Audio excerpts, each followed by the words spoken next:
Welcome to Modern Word Ministries.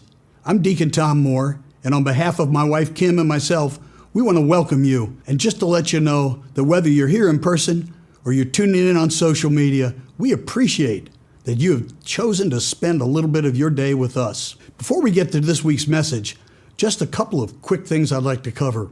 You know, we have an amazing website, and everything you want to do with us and we want to do with you can be found there. You can get on our prayer list on the website. You can do your tithes and offerings over the website, or you can communicate with us. I love feedback. My wife loves feedback. Tell us how we're doing. Tell us what you need. Tell us what you're looking for in your church, because this is your church. I shepherd this church, but it's your church. So before we start with the message, just a couple of things.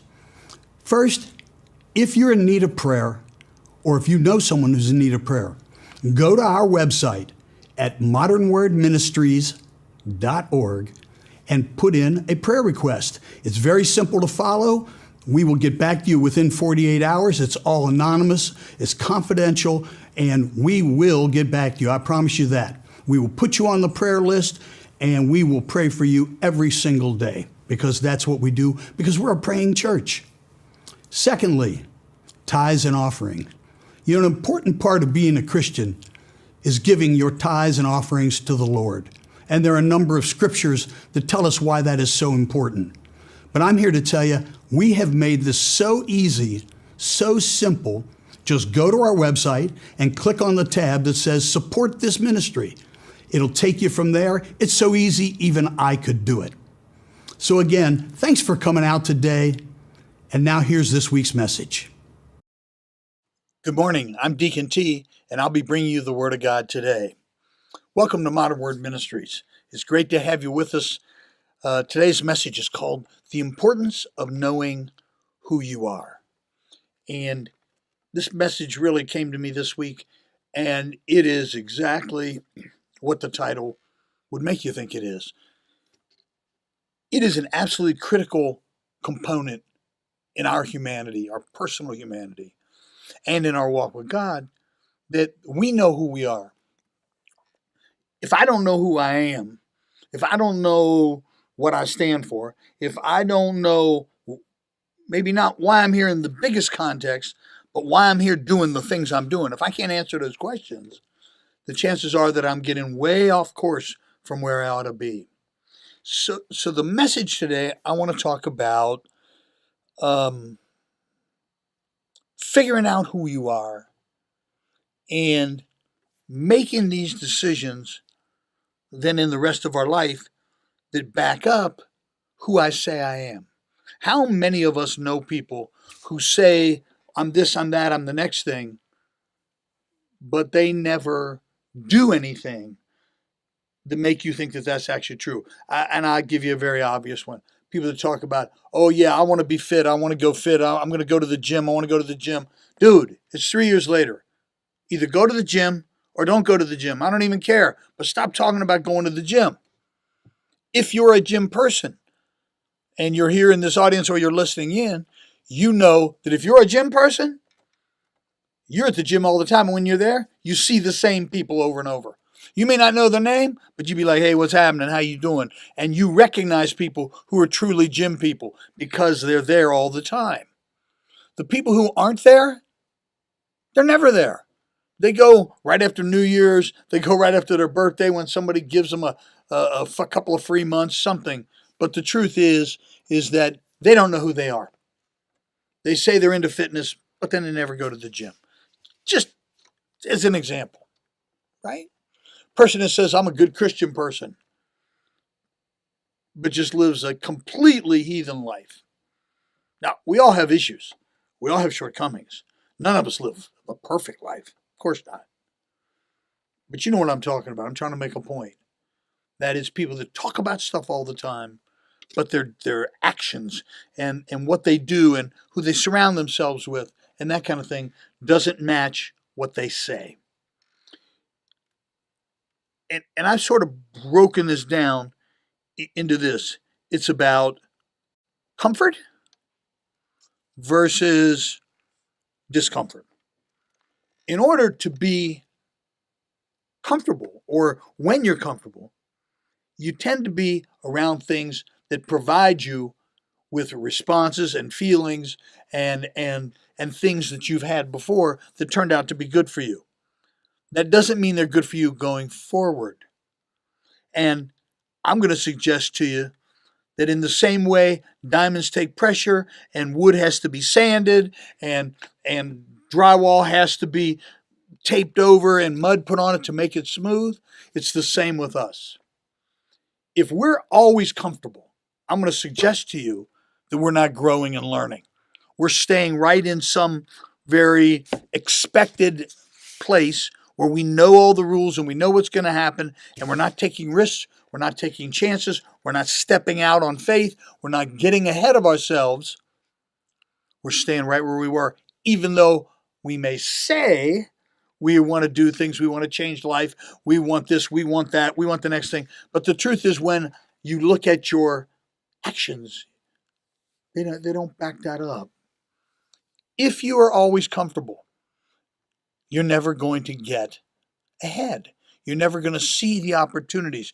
You're never going to figure out what else might be out there for you. And it's kind of like, I'm somewhat guilty of this. I'm a very boring eater, and anybody who knows me knows that. I order the same stuff every day, every time. If I find a restaurant I like, I wear it out. I do. I just wear it out. And and so I'm not a person that takes a lot of leaps when it comes to food, when it comes to eating strange things. I'm not. And I know I'm missing out. I know I'm missing out. But I don't go around and tell everybody that I'm a very wild eater and I'm a real, risk taker when it comes to my food. No, I don't. I try to be real and keep it real. It doesn't mean I do a perfect job, but I'm trying at least to be honest with myself. I'm not a risk taker when it comes to food.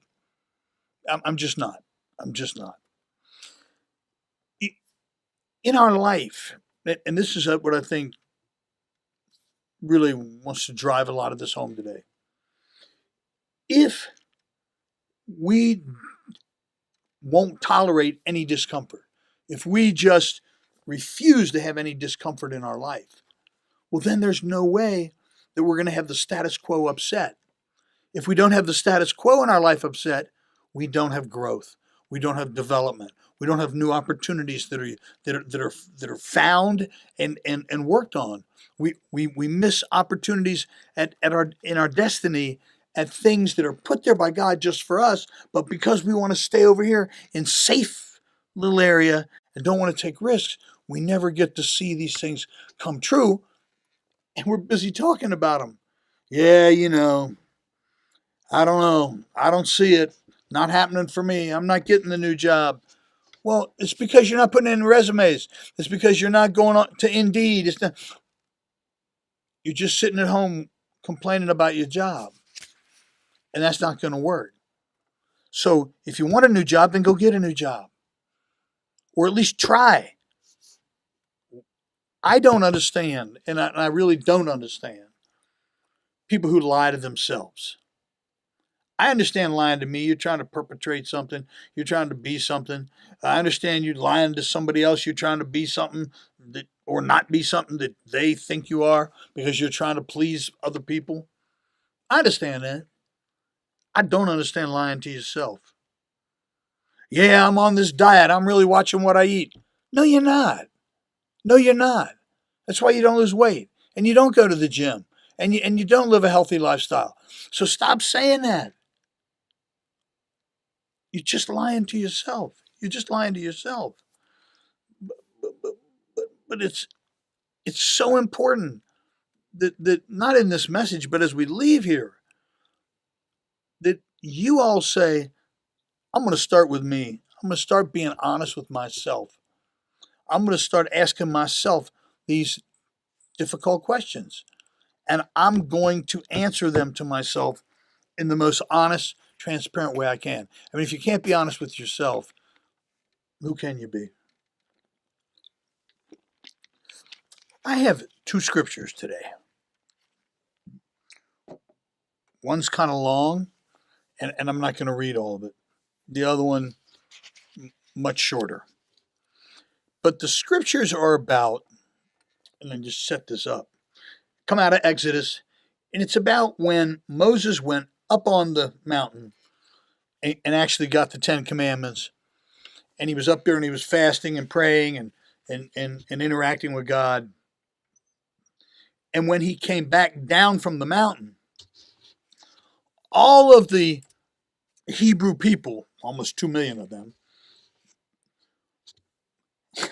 had melted down all of their jewelry and all their goldware to build an idol, but they built an idol who worshipped, and they worshipped an Egyptian god. They didn't build the idol to the right God. They were all naked, dancing around. It was just a big party, big orgy, big mess is what it was. And I'm going to read selected pieces of it in a moment here. But Moses came down and he could hear them partying. And he came around and saw what they were doing and realized that Aaron, his number two, was just as bad as the rest of them. And then trying to make up stories about, well, when we threw our gold into the fire, it just came out and looked like that idol. No, it didn't. No, it didn't. Not at all. You all built that, and you're worshiping false gods. You're worshiping foreign gods. And it's a very interesting piece of scripture because God wants to wipe these people out, is what he tells Moses, for just being so out of it. And Moses convinces God not to do that. Not to do that. And I'm going to read a couple things out of here. And then we want to talk about the importance of knowing who you are. In Exodus, in the 32nd chapter of Exodus, I'm going to skip the part where Moses went up and was, dealing with God, and he got the 10 Commandments on the tablets, and he came back down, and he realized that everybody was partying and dancing and worshiping false gods. I'm going to just skip ahead of that. But I want to go to the part where he came around the corner and he sees them doing all this stuff. And as soon as he came near the camp and saw the calf, that's the false idol, and the sound of the cry of defeat, but the sound of singing that I hear. So what's he hear? He comes around the corner and he doesn't hear people like, oh my gosh, the Egyptians have come back and taken us over. And no. He came around the corner and he saw the calf and he saw the dancing and heard the singing, and he went crazy. And it says, Moses' anger burned hot, and he threw the tablets. These are the 10 Commandments. He threw the tablets out of his hands and broke them at the foot of the mountain. He took the calf that they had made, the idol, and burned it with fire and ground it to powder and scattered it on the water and made the people of Israel drink it. Why? Because then it was real bitter, because it had that metal taste from the gold and from the metal that had been melted down. So he made them drink it so that it tasted bitter to them. And Moses said to Aaron, this is the guy he left in charge, what did this people do to you that you have brought such a great sin upon them? So he was supposed to be in charge, and he let them go. And Aaron said, let not the anger of my Lord burn hot. You know the people that are set on evil. For they said to me, make us gods who shall go before us. And for this Moses, the man who brought up out of the land of Egypt, we do not know what has become of him. In other words, he was up praying and they were playing the okey doke. They knew where he was. They knew exactly where he was. And they said to me, make us gods who shall go before us. As for this Moses, who brought us all the way out here, we don't know what's up. So I said to them, let any of you have gold, take it off. So they gave it to me, and I threw it into the fire, and out came the calf. So he was just lying to Moses, just lying to him. And when Moses saw that the people had broken loose,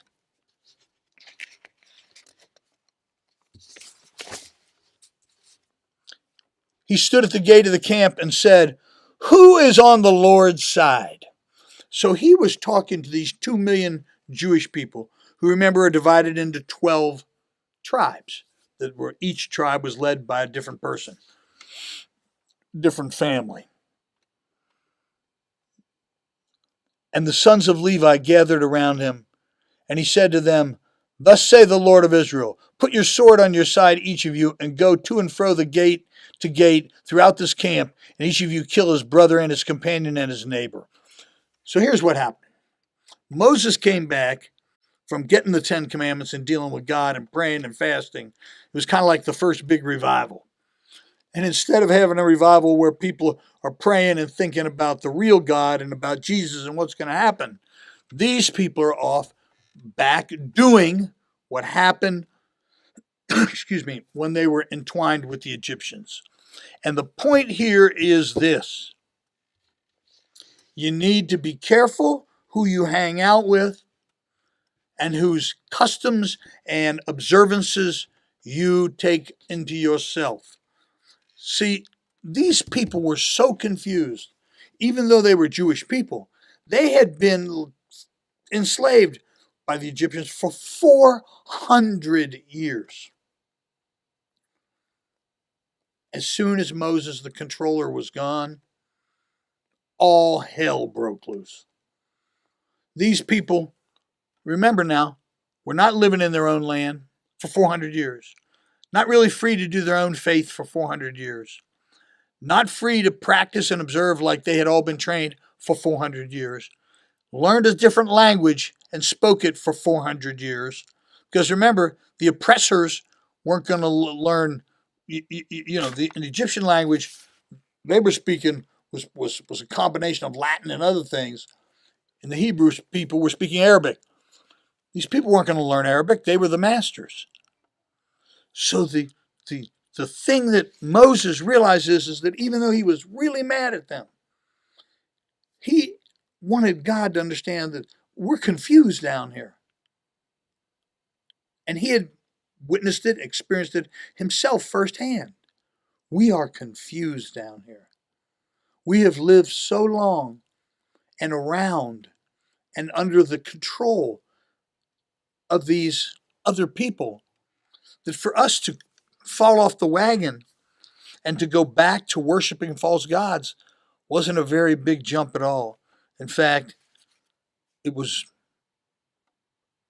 probably, he should have known it was going to happen. Here's why I bring this up now. We had talked about in other messages about knowing who you are and being yourself and loyalty and these things. The issue with these folks was because they didn't know who they were. They should have known because they were trained and taught. But for 400 years, it had been watered down. So give them some break. The issue is that it is so easy to go back to the comfort of what you knew. These are the same people who were saying, why are we out here? Let's just go back to Egypt. I know we're slaves, but at least we had 3 meals every day and we didn't have to worry about it. They wanted to be slaves. Go back to 400 more years of slavery or something. It's crazy. Why is this a big deal? Why is this little story here a big deal? A couple reasons. Number one, it shows that God is a merciful God because he didn't wipe them all out like he first went.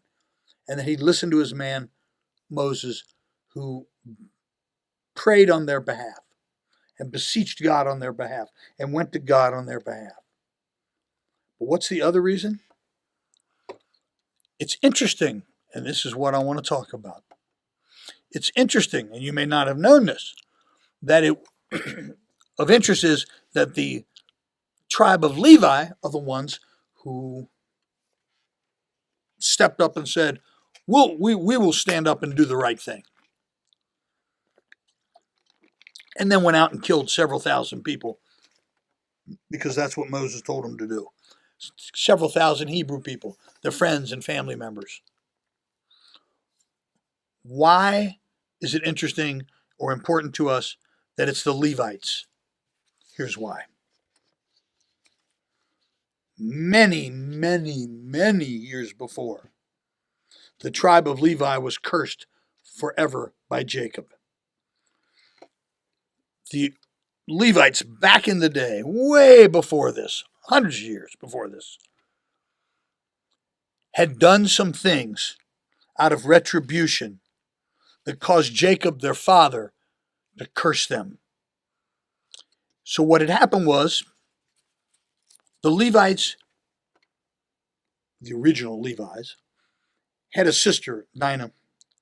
Dinah was raped and abused by some people in the village who then tried to play with Jacob and tried to get him to do a marriage contract with him so that they couldn't be held guilty for sexually assaulting this woman. Jacob gave specific instructions to Levi and to Simeon, his brother, about what they were to do with these people who had perpetrated these bad acts. Levi didn't, and Simeon didn't listen, and they went and did what they wanted to do, which was far more brutal than anyone had given them instruction to do. So what they did was they went and they convinced these people who had sexually assaulted their sister that if they all converted to Judaism, they would be spared. And so in order to prove that they converted to Judaism, all of the males in this village had to be circumcised. So these are grown people who are being circumcised. And Levi was told, hey, after they get circumcised, you leave them alone. He didn't. He went while these people were all trying to recover and basically wiped them out. For that, Jacob said, you have disobeyed God, and therefore your people are going to be scattered. You're not going to live together in harmony and in a unit, and so forth and so on. You're out of here. They were banished, exiled, because they didn't do what God had told them to do. They, if you will, took matters into their own hands. So all this time, they've been kind of the stepchild of all the tribes. They were always at the bottom of the heap. But on this day, when Moses came back and said, is there anybody here I can trust so that we don't end up losing our lives and our faith all at the same time? Is there anybody who's willing to stand up and enforce what God has told us to do? And it was these Levites. And this is how they went to become the priests of the Hebrew people. But here's why it's important. They made one mistake. And I want you to think about this. Have you ever made a mistake? Or let's do it this way. Do you know somebody who's made a mistake, a really bad one, and it messes up 25 years of their life or their whole life? Do you know somebody who did something stupid, spur of the moment, didn't think it through, didn't get all their info gathered together, and because of that one mistake, they're banished, they're in trouble, they have real serious personal issues? That's the Levites. They were put out by Jacob, and they were out. But what I find interesting is that in this discomfort, so remember, they didn't get invited over for holidays, and they didn't get they were like, shunned is what they were. But what's interesting is, and this is what I said at the beginning about the comfort versus discomfort. In that discomfort, merciful God is giving them an opportunity to rebuild their tribe, to rebuild their status, to rebuild their standing in the Jewish community. And he does that in the midst of this crazy time when they're burning things up and statues and idols and all this crazy stuff, he has these guys who've been banished 100 years before for doing some really bad stuff. He has them come and be the heroes or the fixers of this situation. I want to tell you, when we say it's important to know who you are,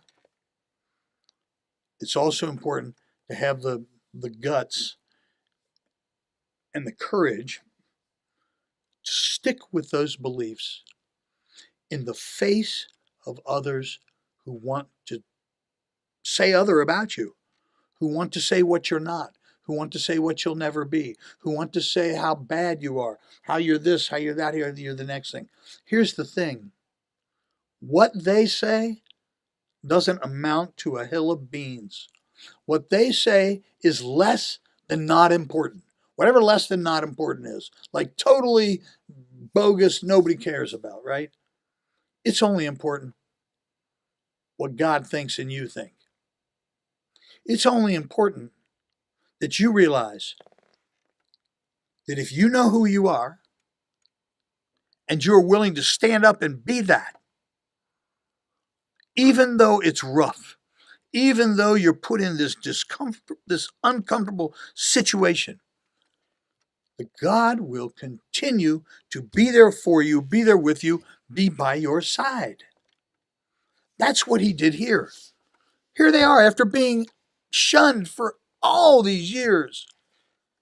And they become Moses' go-to heroes to clean up the Hebrew people's bad acts and their lack of being contrite about it and their lack of understanding that they are Jesus, that they are God's chosen people, and they're all acting the fool. They're acting just like the Egyptians. They let that stuff rub off on them. This is why iron sharpens iron. It's why who you surround yourself with is so important.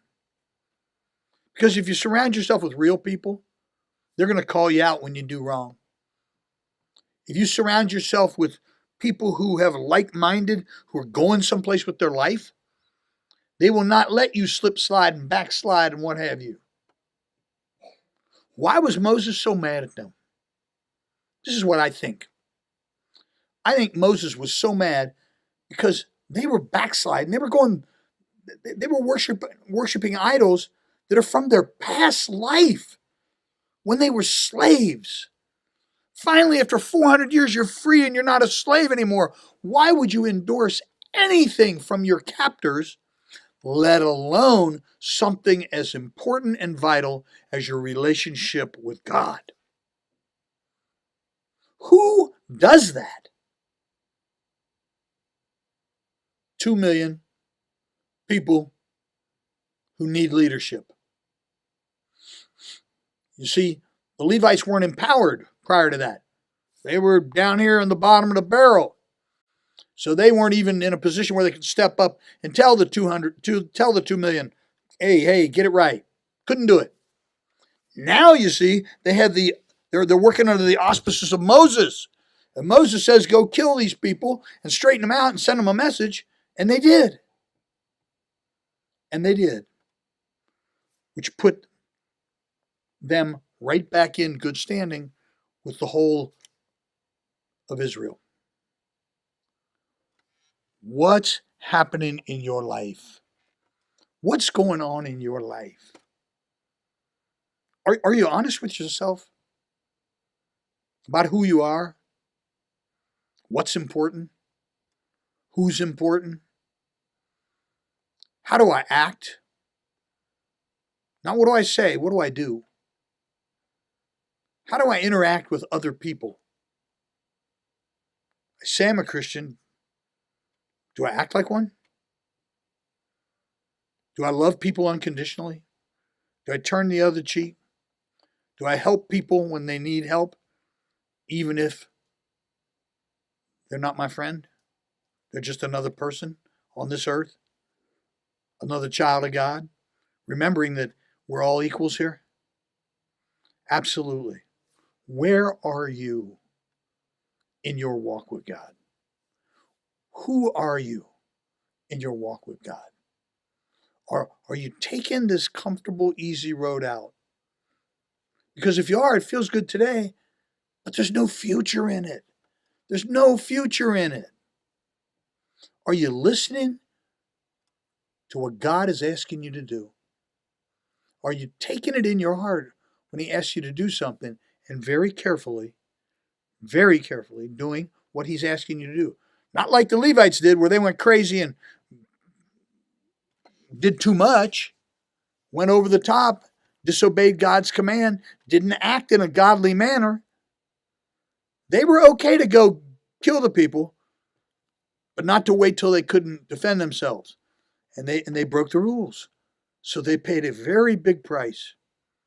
Are you paying a big price? Are you paying a big price right now, today? You close your eyes, but you can't sleep. You can't turn the music off. It just keeps going in your head. And it's not the sounds of the future. It's the sounds of the past. I struggle with that sometimes. Lay down at night, mind going 900 miles an hour. Yep. It's really important that we don't let ourselves get sucked into thinking about the old days and thinking about making everything so darn comfortable for ourselves.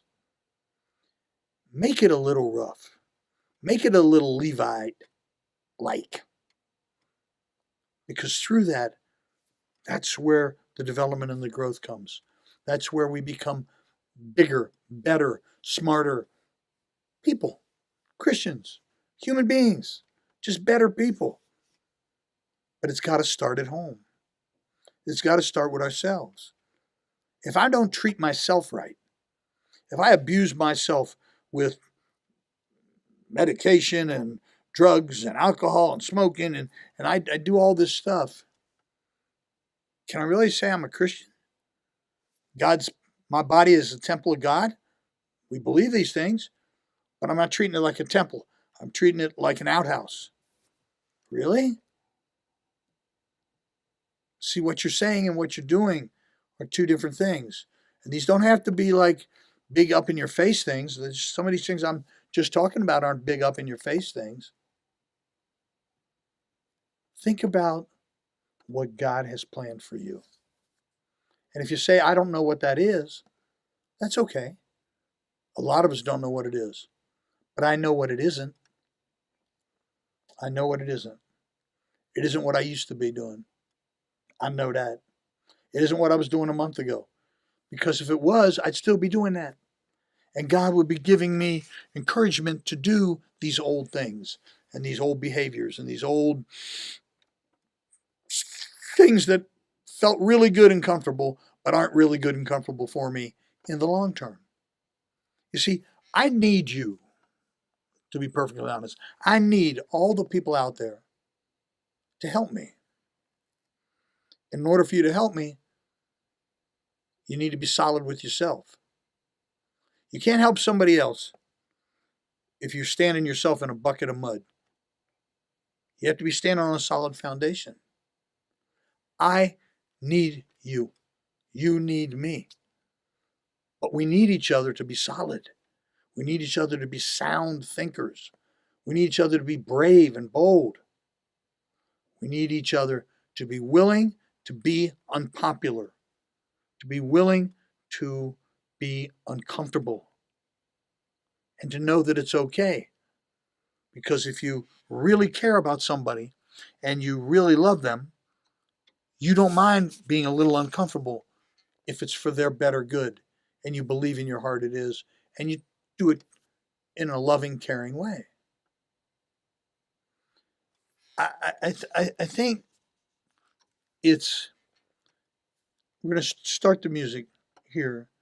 But before we close, I just want us all to leave on this one accord.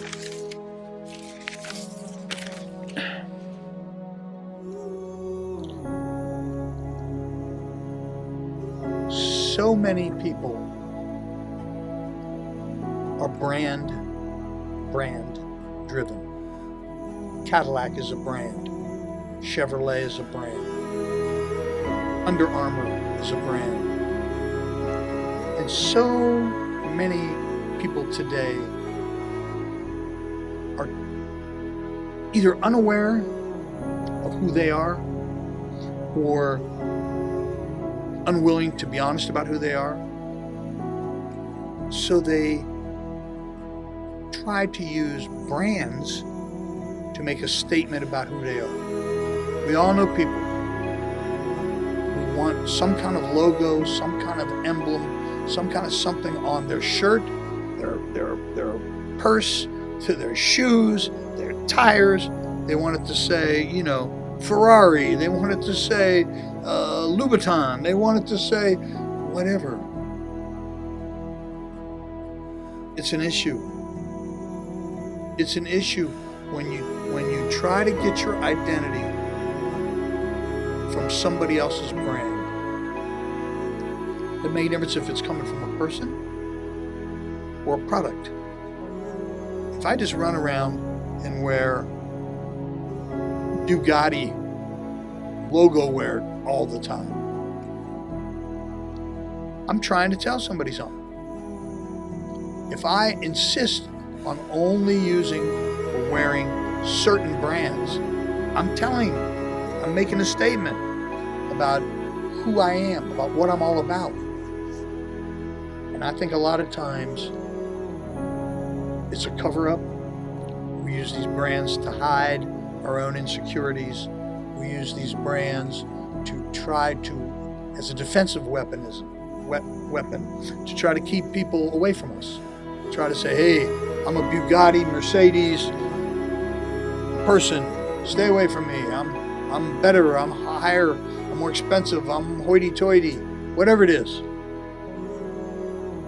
That's not how to be. It's not how to be. Using and relying on the brands to try to define you only leads to heartache. You need to be defined by yourself. You need to define yourself by creating a plan in your mind about who you are, and you put that together with God. Then you put together actions to support those beliefs and what have you. And then when you do those actions, your belief system becomes stronger, more successful, and good things start to happen. Good things can't happen. Can't. When you don't know who you are, don't know where you're going, don't know how to get there, you don't have a chance. All of this starts with me, with you. It's easy. We've all done it. We've all made a mistake. The Levites made a mistake. One bad decision caused them to be shunned for years and years. We've all done that. Here's the good news. There is a way out. There is a way out. In the same way that God gave an opportunity to the Levites out of their discomfort, they found their niche again. And I'm here to tell you the same thing can happen for you. Reach out. Pray. Reach out and talk to other like-minded Christian people about the struggles you're going through. Call me. Call the church.